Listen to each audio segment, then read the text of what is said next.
Hello. Nope. And welcome back to nope. Life. Hello. And welcome back to How to Hen. I'm getting better at these old introductions, what with this being the third video I've ever made. I'm not going to tell you what order I've made them in because, to be honest, it's chaos and they're all over the place and I've not got a plan. That's not true, actually. I do have a plan. I had a plan for this video today. In this part of the channel, we're going to do a feature called Crafting with Cocktails. If anyone remembers the makeup, let's not call it a tutorial because it wasn't. I should have used more brushes. I don't know what I'm hoping this will solve.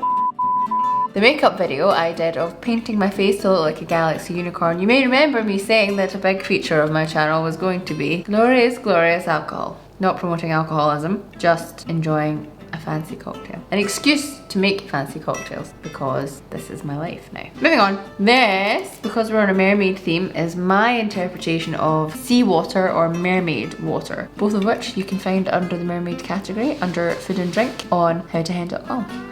There are lots of different ways to make this handy little potion, but I decided to just use what I had in my cupboard and make it up.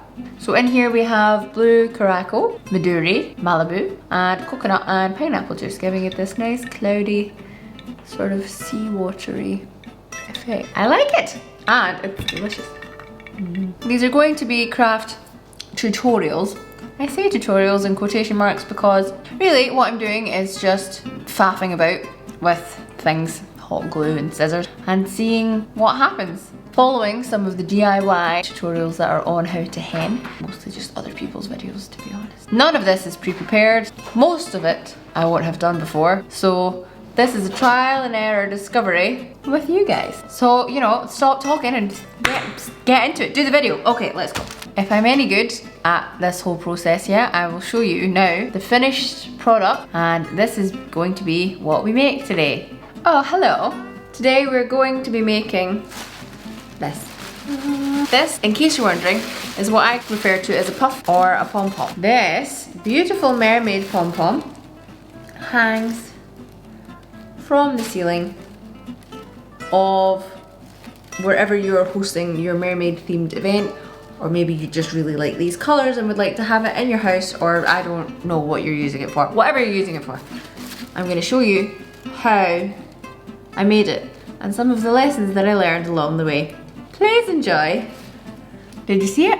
I sure hope so, because otherwise this edit is going to be a lot of work. Anyway, yes, that's right, we are making pom-poms. Now, the plan, as I was just talking about, not having, I did.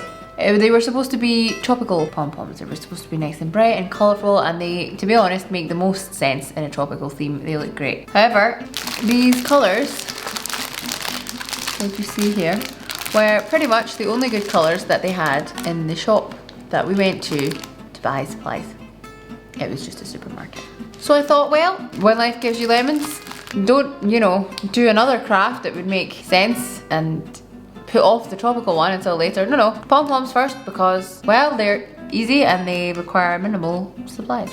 So let's just make the mermaid themed because why not? These colours look nice. Let me show you then our supplies. Tissue paper. So this stuff is sheets of tissue paper. This stuff is crepe paper. So it's one big long sheet, as is this one. And we also have tissue paper sheets again. So I have no idea if this is going to work because some of them are tissue paper and some of them are crepe paper, but let's see. Trial and error. I also have a plastic straw. Let's be as environmentally friendly as we're able to. I already had these in the house, so I am using them up for this, but if you can, some non-plastic, any straw alternative to plastic would be good. I also have this white thread. Again, I would recommend fishing line, even though that is technically plastic. Fishing line is better because it's invisible, so when you're hanging them, they will look like they are floating in mid-air, which is the effect that we're going for. Or floating in the water, because this is a mermaid themed tutorial.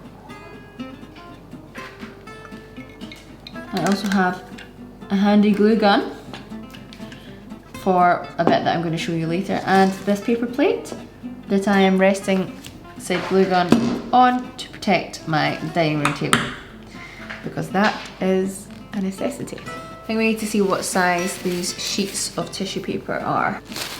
They are rectangular, and the problem is that it doesn't matter how many times I've made these, because these I have actually made before. They were quite a big feature in the hen that started it all, the Sucella hen that I did for my best friend. There was a lot of these made. I have also made them for other hens since then, and every single time I cannot remember step 1. What size do these need to be? I can't remember if they were meant to be a rectangle or if I'm supposed to cut them down into a square, or if it even matters. I think step 1, cut this in half. What I do remember from making them before is that you want at least 10 layers. You want at least 10 sheets. Let's do 2, 4, 6. So let's do 3 bits of paper, and we'll do 6 that way because I'm cutting it in half. Write down this fold line here. And it probably won't be straight, but hey, that's okay. And voila! I now have 3 bits. Seem too long to me, but maybe that's right. One way to find out. Let's go into this one, because we're going to do the same, because I imagine this will be the same size. Oh, it feels so nice. I also like this colour a lot. So I'm going to do the same thing again and cut down this middle line. So now the question is, how big is this going to be? Okay, I don't have enough to do lots, so what I've done is taken the measurement from here. So we're just gonna go to there, and I'll just do a little like, don't rip crepe paper. A little cut there, and we're gonna cut down this line so that I know it's the same size, but not before I fold it over, because why give myself a tough job? We want, I don't know, maybe 2? Yeah, so we're just following the measurement so we know it's the same size, and we have folded over twice. I like cutting raggedy lines. Okay. Oh, and I have to remember, because I folded it, there's a fold here, so I must remember to cut along the edge of the fold, because you don't want any fold. It needs to be roughly 10, I think.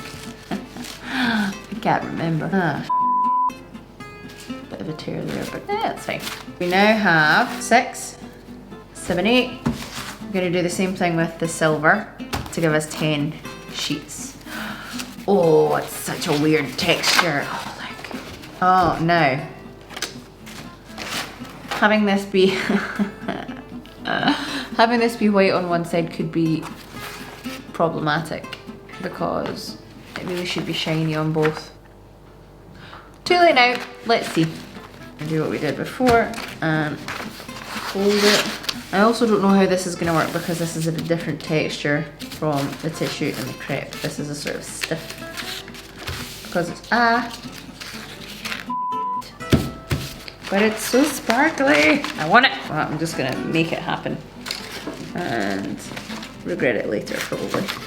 And again, cut the fold. We have 10 pieces of paper now.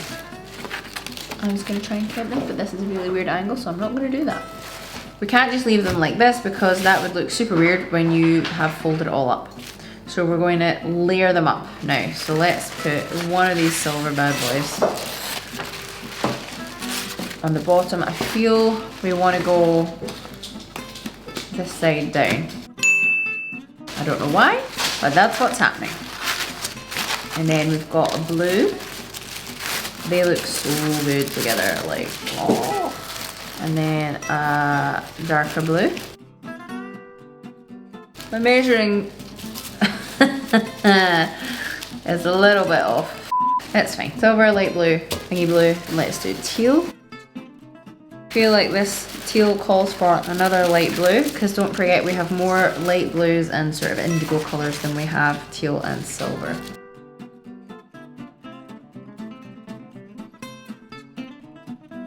Okay, so you've created layers here of all the different colours. The sizing is not great, because they're all sort of vaguely different sizes, but it doesn't matter, because we're going to be cutting them anyway. We're going to be chopping the ends off them anyway. Crucial part. this is when we see how well it works. We're going to start doing, what do you call this folds? Accordion fold. I'm just bringing the corner of all of these together. It doesn't matter. Let's just go. Let's start. So, one of these bad boys, you know, like this. The key being, narrow is good because the narrower it is, the more folds you'll get, so the more ruffly, but you don't want it to go too narrow because then you end up at the end with something really thick. So fold it over like this once, and then the whole thing. Turn over. Oh, I really hate this white. I think that's gonna matter.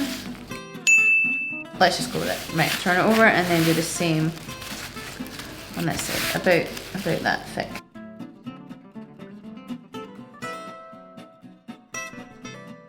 What's different about your channel? Here's the hen. Oh, well, I don't know what I'm doing. This is a journey of discovery that I am taking with you. I'm learning as we go. I'm discovering things. So you can learn from my mistakes. I think this silver should be the other way.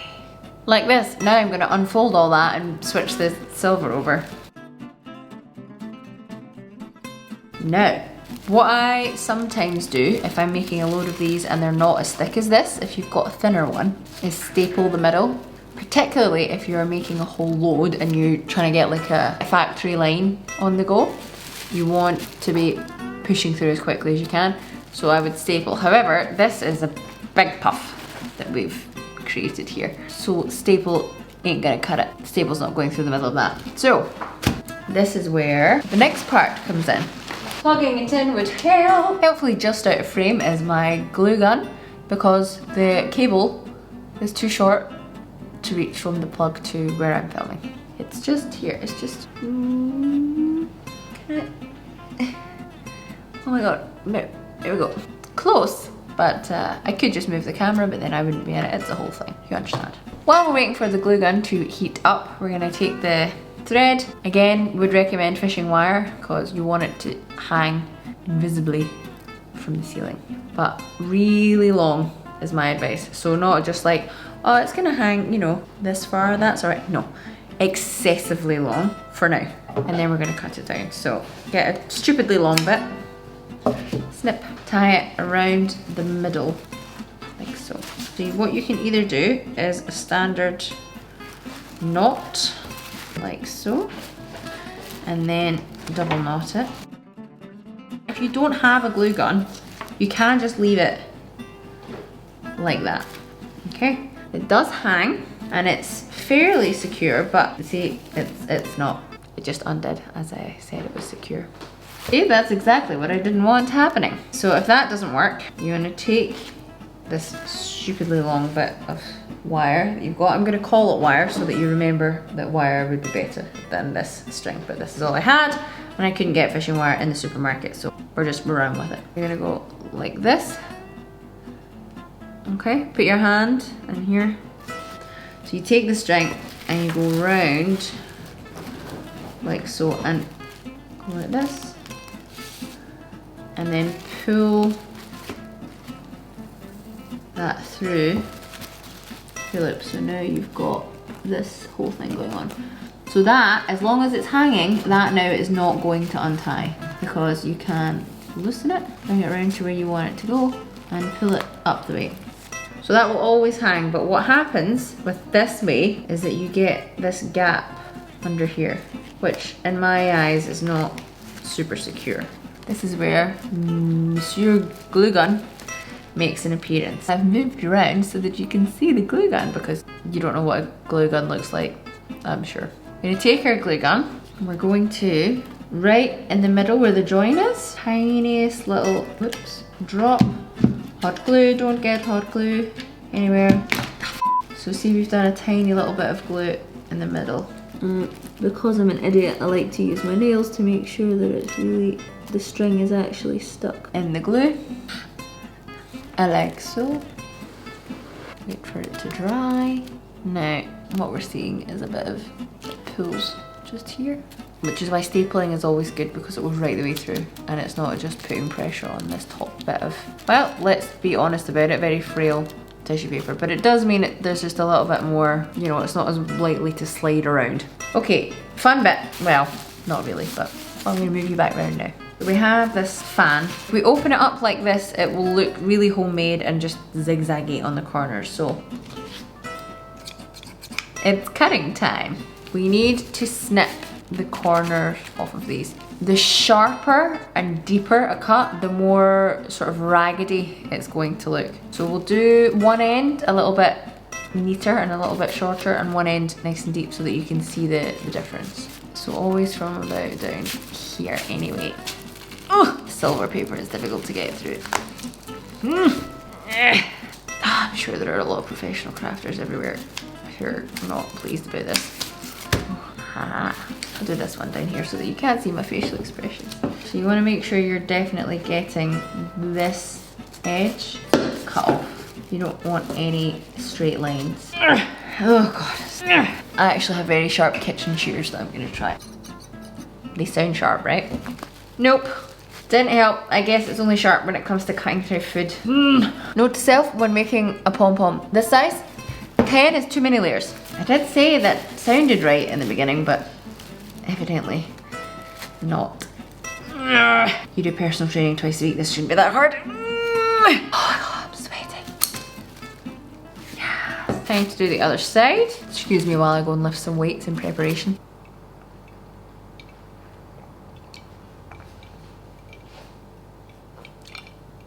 I'm feeling nice and strong now. So even though that one was really stressful and really hard work, the cut on this side is really quite shallow. I'm gonna go deeper to show you the difference. See you in a couple of hours. Cutting these on their fold line because otherwise they would not have unfolded. The trouble is these little blue ones are coming out square because they were so much shorter than all the other ones. When I unfolded it, I'm gonna have to cut these so that they look a bit more together. So you should have a bow like this. So the next stage, well, the next stage is depending on what you're doing. If you are traveling to your venue, some people, if you have loads and loads of time, will pack these like this and take them. This is what I did when I was traveling back to Glasgow from Dubai. I made all of the pom-poms here like this and I flat packed them. If you don't have an awful lot of time when you get to your venue, don't do this because unfolding them, what we're about to do now, takes quite a long time and you won't have time to do anything else. So you want to unpuff them first and put them in a bin bag or any kind of bag really. What I would say, decide on a height that you think you're going to want it hung from the ceiling. This is where your straw comes in. So you only need this much. So one straw goes a long way. You're gonna cut, get the height that you want. It depends how you're going to hang these, but the method I would recommend is this one. Get your string and wrap it around the straw. So either you can stick it on with tape or you can do hot glue, which is what I'm going to do. I've tied the string around the straw just to make it a bit more secure, but it doesn't really matter as long as you're using a really good glue. Tiny bit of glue just to, burning myself again. Safety first, kids. Get someone to help you with this who's more responsible than I am. Cheers! Note to self, don't try this at home, despite this being a tutorial in which I teach you how to do things at home. What this means is that when you get to your venue and you want these suspended from the ceiling, you have a command hook on that wall and that wall all the way up. If you make loads of these, command hooks, one there, one there, one there, one there, one there, one end of the room to the other on the wall, as close to the ceiling as you're able to reach. What you then do is get wire, fishing line really, and you zigzag the fishing line across basically the room, the ceiling, via the command hooks. When you've done this, you can roll the wire down like this, all the way down until you reach the bottom. I don't actually have any on me right this second because I'm not that organized, but then you put masking tape over this bit so that the straw is stuck just gently. Once you get to your venue and you've made your command hook zigzag across the ceiling with the fishing line, you can just go like this. Oh, look what I made earlier.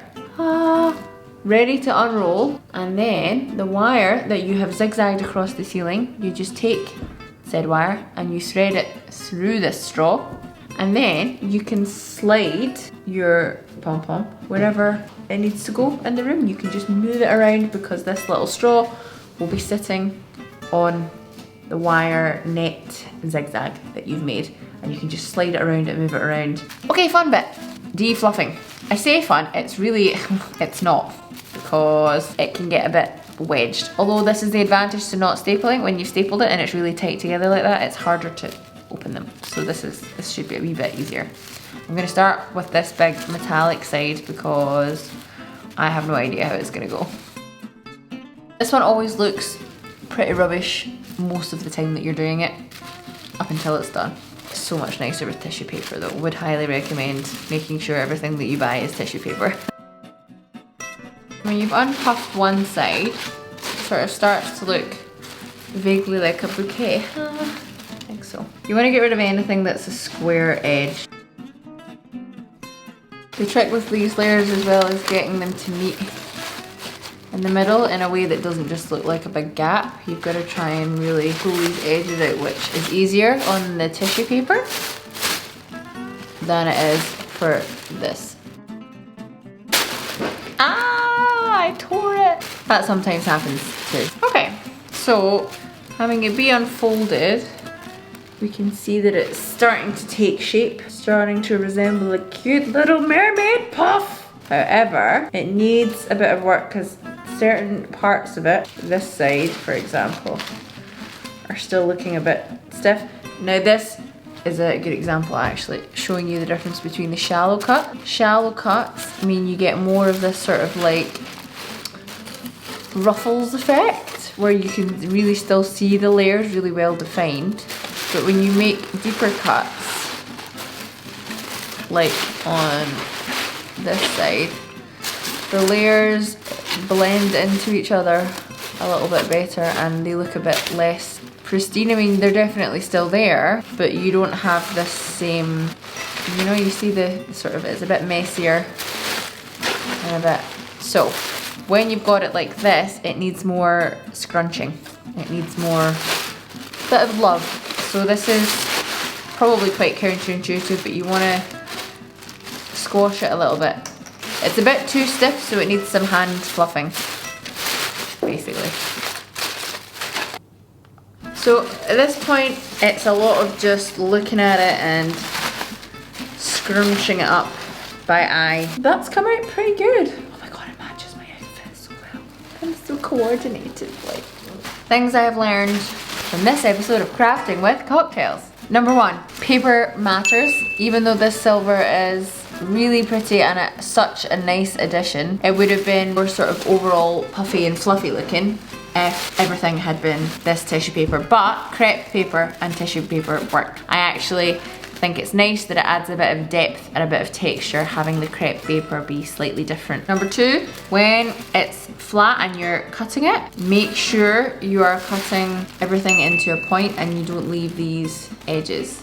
Number three, when doing it with materials this thick and in this size, I still think you need 10 layers, but you're not gonna get a staple through it, so just be prepared for that. Keep it vaguely rectangular and you can do any kind of puff from this size to this size. It is exactly the same technique. Some other things that you could do to add to this little mermaid beauty is you could spray with some adhesive onto it and then tap some glitter on, you know, some teal, turquoise, blue or silver. The glitter would look great on this. It would add to the sort of shimmery underwater feeling. Thank you so much for joining me today on this whirlwind of an experience. I'm hoping to get better at this in the future, so please don't judge me on this effort. If my channel happens to have gotten very successful and you're a subscriber from the past, hello to you, and I'm so sorry that you had to see this, because I'm better now, depending on when you're watching this. If you want to see more of this general nonsense, please subscribe. You can hit the little bell as the other YouTubers say to do for notifications.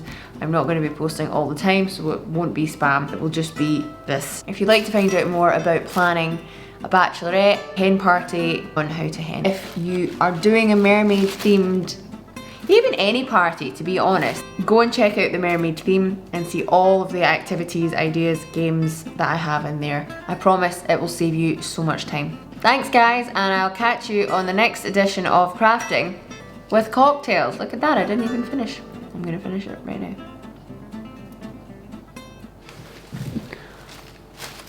Guys, I sat on it.